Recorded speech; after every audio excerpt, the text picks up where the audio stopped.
नमस्कार साथियों। आज हम भारत का इतिहास जानने की कोशिश करते हैं कि भारत का इतिहास क्या था। देखिए, सबसे पहले पाषाण युग शुरू होता है। आप सब जानते हैं कि सबसे पहले मानव आया और मानव ने पत्थरों में रहना स्टार्ट किया। गुफाओं में रहते थे, पत्थर का हथियार बना करके उनसे शिकार किया करते थे और अपने लिए खाद्य सामग्री एकत्रित किया करते थे।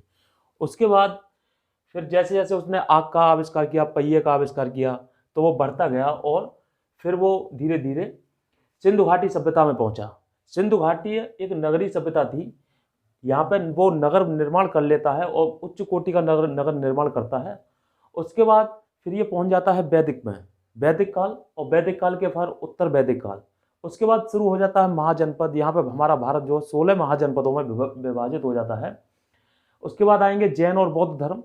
जैन बौद्ध के बाद फिर मौर्य, चंद्रगुप्त मौर्य। मौर्य के उत्तराधिकारी जो अशोक थे, अशोक ने पूरे भारत को एक कर दिया था। फिर यहाँ पे भारत टूट जाता है, यानी कि अशोक के बाद में हमारा भारत छोटे छोटे राज्यों में विभाजित हो जाता है। यहाँ पर शुंग आ जाते हैं, फिर कण्व आ जाते हैं, फिर सातवाहन आ जाते हैं। कहते हैं कि मौर्यों के जो वास्तविक उत्तराधिकारी थे वो सातवाहन थे, जिनमें गौतमी पुत्र सातकर्णी, एक मूवी भी आई है गौतमी पुत्र सातकर्णी के नाम से। तो यहाँ पे आके पूरे भारत को एक करने की कोशिश करते हैं, लेकिन यहाँ पे ये अपनी उसमें जो है कामयाब नहीं हो पाते। फिर इसके यहीं पे जो भारत टूटा हुआ होता है, तो यहाँ पे विदेशी आक्रमण होते हैं, जिनमें भूड़, शक और हिंद यवन यहाँ पे भारत में हमारे में आक्रमण करते हैं और यहाँ पे अपनी सत्ता भी स्थापित करते हैं छोटे छोटे इलाकों में। तो यहाँ पे शकों में जो और यहाँ पे कुषाण भी होते हैं, कुषाण भी बाहर से आए हुए होते हैं। तो हूण, शक, कुषाण, हिंद यवन। इसके बाद फिर ये गुप्त काल स्टार्ट होता है। गुप्त काल में फिर एक बार समुद्रगुप्त के नेतृत्व में पूरे भारत पर एक बार फिर कब्जा कर लिया जाता है और ये भारत को एक अखंड भारत बना दिया जाता है। स्कंदगुप्त के नेतृत्व में जब ये भारत निर्माण हो रहा होता है, उसके बाद फिर एक बार फिर दोबारा भारत टूट जाता है। भारत टूटने के बाद फिर हर्षवर्धन काल में, ये हर्षवर्धन जब आते हैं, हर्षवर्धन के काल तक वो चलता है। हर्षवर्धन इसको एक करने की कोशिश करते हैं, लेकिन वो उसके बाद जब आगे बढ़ते हैं तो पूर्व मध्यकाल में, यानी कि यहाँ से हमारा मध्यकाल स्टार्ट हो जाता है। इस पूर्व मध्यकाल में पाल, प्रत्याहार और राष्ट्रकूट, ये तीन बड़ी शक्तियाँ यहाँ पर काम करती हैं।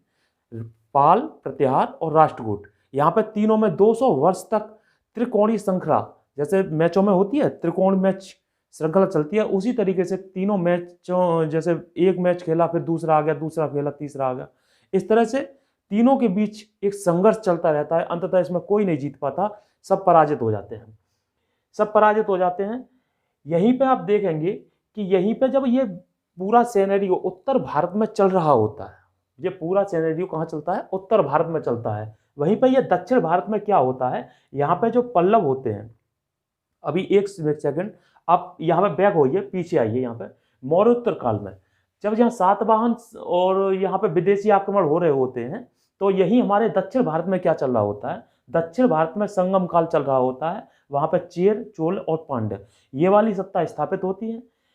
इसके बाद बैक आते हैं, फिर यहाँ पर आते आते ये पूर्व मध्यकाल में पाल, प्रत्याहार और राष्ट्रकूट आते हैं बाद में। देखिए, पहले क्या है कि ये दूसरी शताब्दी से स्टार्ट होते हैं और तीसरी, चौथी, पांचवी शताब्दी तक चलते हैं। इसके बाद यहाँ पे 8वीं शताब्दी में जाके चोल, 8वीं शताब्दी से और 12वीं शताब्दी तक चोलों का प्रभाव बना रहता है। यहाँ पर ये आपका इलाका है आंध्र प्रदेश, तमिलनाडु वाला इलाका है, और ये वाला जो इलाका है या चालुक्य और राष्ट्रकूट आते हैं। चालुक्य और राष्ट्रकूट ये आपका महाराष्ट्र और कर्नाटक वाला इलाका है। महाराष्ट्र और कर्नाटक, यहाँ पे पहले चालुक्य आते हैं। जो राष्ट्रकूट होते हैं वो चालुक्यों के सामंती होते हैं।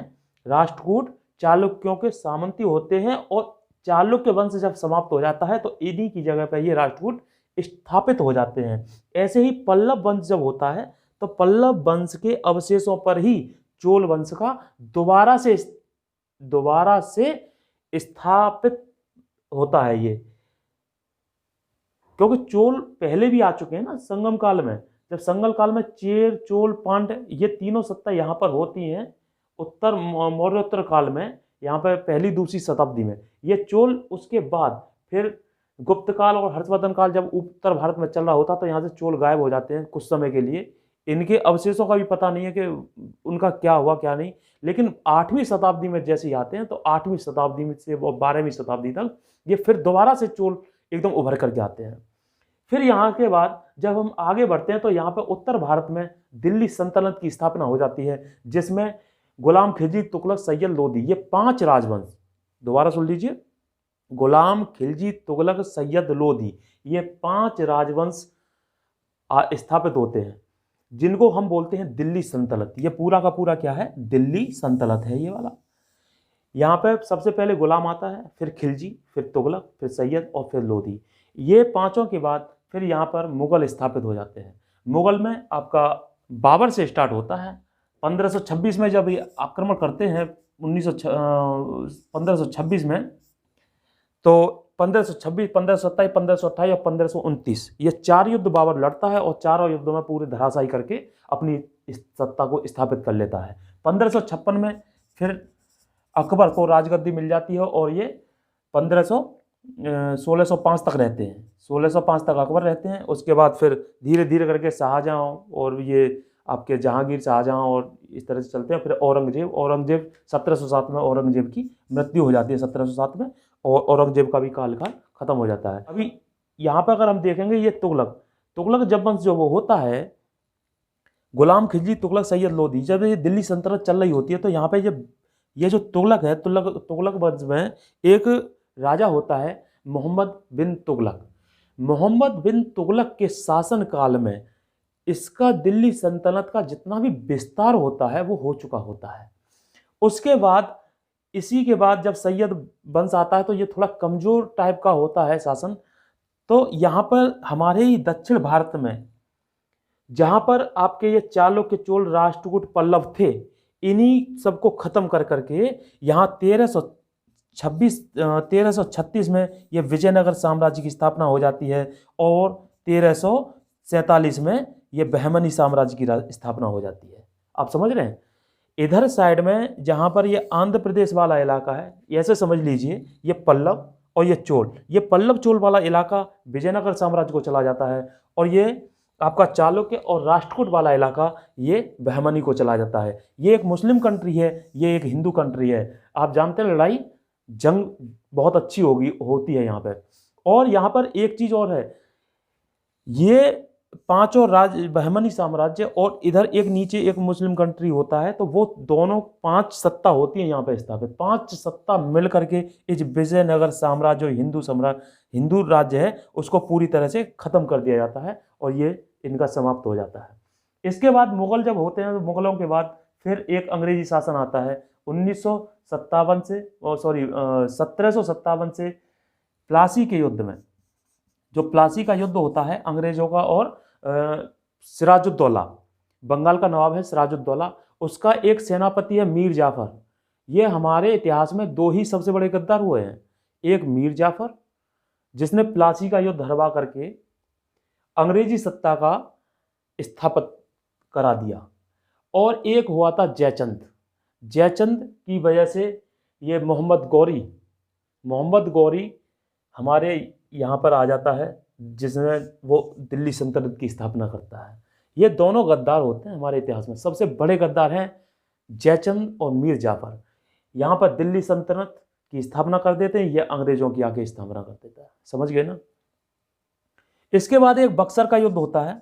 बक्सर के युद्ध में, यहाँ पर प्लासी के युद्ध में तो वो बंगाल को ही कंट्रोल करते हैं, लेकिन जब बक्सर का युद्ध होता है तो वहाँ पर 3 शक्तियों को ये हराते हैं अंग्रेज।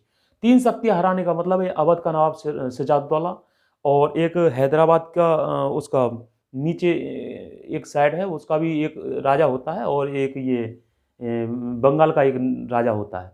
तो तीनों को हरा करके ये अंग्रेजी शासन एक बहुत बड़े पैमाने पर क्रिएट हो जाता है। उसके बाद फिर वो 1799 में टीपू सुल्तान और हैदर अली का बेटा होता है टीपू सुल्तान, उसको भी ख़त्म कर देता है, और वो पूरे मैसूर जो राज्य होता है यहाँ वाला, उस पर भी ये कब्जा कर लेते हैं। यही वाला इलाका उठ करके फिर जो चला जाता है वहाँ मैसूर में, तो इस पर भी कब्जा कर लेते हैं और अंग्रेज शासन का विस्तार हो जाता है। उसके बाद ये 1947 तक चलता है। इसमें प्रथम विश्व युद्ध आपको 1914 से 1919 भी मिलेगा, प्रथम विश्व युद्ध हो जाता है। इसमें अंग्रेजों की थोड़ी बहुत क्षति होती है। उसके बाद 1939 से और 1945 तक ये द्वितीय विश्व युद्ध होता है, और यहाँ पर अंग्रेज जब पूरी तरह कमज़ोर हो जाते हैं तो वो छोड़ने को मजबूर हो जाते हैं, क्योंकि उनका सब बहुत ज़्यादा इंग्लैंड में जो है जनहानि हो जाती है। तो यहाँ के बाद फिर क्या करते हैं, वो 1947 में अंग्रेज यहाँ से भारत को छोड़ के चले जाते हैं, और यहाँ से स्टार्ट हो जाता है आपका नेहरू युग। नेहरू के बाद नेहरू भी क्या है कि 1947 से और 1964 तक प्रधानमंत्री पद पर बने रहते हैं। 1964 से 1966 तक फिर आपके लाल बहादुर शास्त्री आ जाते हैं। 66 से और 77 तक आपकी इंदिरा गांधी बनी रहती हैं, और 78 और 79 ये 2 साल जो है मोरारजी देसाई रहते हैं। फिर 79 में आपके चंद्रशेखर 80 में आपके चौधरी चरण सिंह जी प्रधानमंत्री बनते हैं। उसके बाद 80 के बाद और 80 से 85 तक फिर दोबारा से इंदिरा गांधी जी आ जाती हैं। 85 से फिर 90 तक आपके फिर राजीव गांधी, फिर 90 में बन जाते हैं आपके बीपी सिंह, और उसके बाद चंद्रशेखर 1-1 साल के लिए करीब बनते हैं, 6-6 महीने 1-1 साल के लिए। फिर उसके बाद पीवी नरसिम्हा राव आते हैं, पूरे 5 साल राज करते हैं। अटल बिहारी वाजपेयी फिर 13 दिन की सरकार के लिए आते हैं। उसके बाद एच.डी. देवगौड़ा, और उसके बाद आई.के. गुजराल कुछ उस समय के लिए 1-1 साल के लगभग आते हैं। उसके बाद पूर्व बहुमत की सरकार आती है, अटल बिहारी वाजपेयी बन जाते हैं 2004 तक। 2004 के बाद मनमोहन सिंह जी 10 साल के लिए आते हैं, पूरा पंचवर्षीय 2004 से 2014 तक। और 2014 के बाद 2000 अब तक जो है नरेंद्र मोदी जी हैं, और 2024 तक रहेंगे। तो ये हमारा जो है पूरा भारत का इतिहास है, यहाँ से लेकर यहाँ तक। अभी हमने क्या किया है कि अभी छोटा छोटा समझाया है, एक मोटा मोटी आंकड़ा दिया है आपको क्या क्या होता है। अब इसके बाद हम ये कोशिश में हैं कि आपको एक एक चैप्टर क्लियरली बहुत अच्छे से पढ़ाएं, एक एक टॉपिक को अच्छे से उठाएंगे और एक एक टॉपिक को कराते जाएंगे। एक चीज़ आपको यहाँ पर मैं बता दूँ, तो रेलवे की या पुलिस की या एसआई की अगर तैयारी कर रहे हैं तो आपको ज़्यादा डीप में पढ़ने की आवश्यकता नहीं है। केवल आपको हर टॉपिक से, जैसे मौर्य है, मौर्य से आपको केवल ऑब्जेक्टिव ही पढ़ना है, समझ गए ना। जैसे आपको बुद्ध है और जैन है, इससे आपको ऑब्जेक्टिव ही पढ़ना है, फालतू का डिटेल में जाने की आपको कोई आवश्यकता नहीं है, ठीक है ना। अगर आप पीसीएस की तैयारी कर रहे हैं तो आपको जैसे मौर्य है, मौर्य से जैसे प्रश्न पूछेगा, जब मेंस आप लिखेंगे तो प्रश्न पूछ सकता है कि मौर्य काल के प्रशासन का वर्णन कीजिए, इस तरह से क्वेश्चन पूछ लिया। अब वहाँ पे आपको पूरा प्रशासन पढ़ना पड़ेगा। 1947 का प्लासी का युद्ध एक छलावा था, ना कि एक युद्ध, इस तरह से क्वेश्चन पूछ लेगा। अंग्रेजों के लिए बक्सर का युद्ध एक निर्णायक युद्ध सिद्ध हुआ, वर्णन कीजिए, तो इस तरह से क्वेश्चन पूछ लेता है। लेकिन यूपीएससी में किस तरह से क्वेश्चन पूछा जाता है? यूपीएससी में इस तरह से क्वेश्चन पूछा जाता है कि चोलों के स्थानीय प्रशासन की वर्तमान समय में क्या प्रासंगिकता है, इस तरह से क्वेश्चन पूछ लेगा। तो ये यूपीएससी का पैटर्न है। लेकिन अगर आप छोटे लेवल की तैयारी कर रहे हैं, क्लर्क की या 4th क्लास ग्रुप डी, तो आपको केवल ऑब्जेक्टिव पढ़ने की आवश्यकता है, ठीक। तो आज के लिए इतना ही, फिर अगले वीडियो में मिलते हैं। धन्यवाद।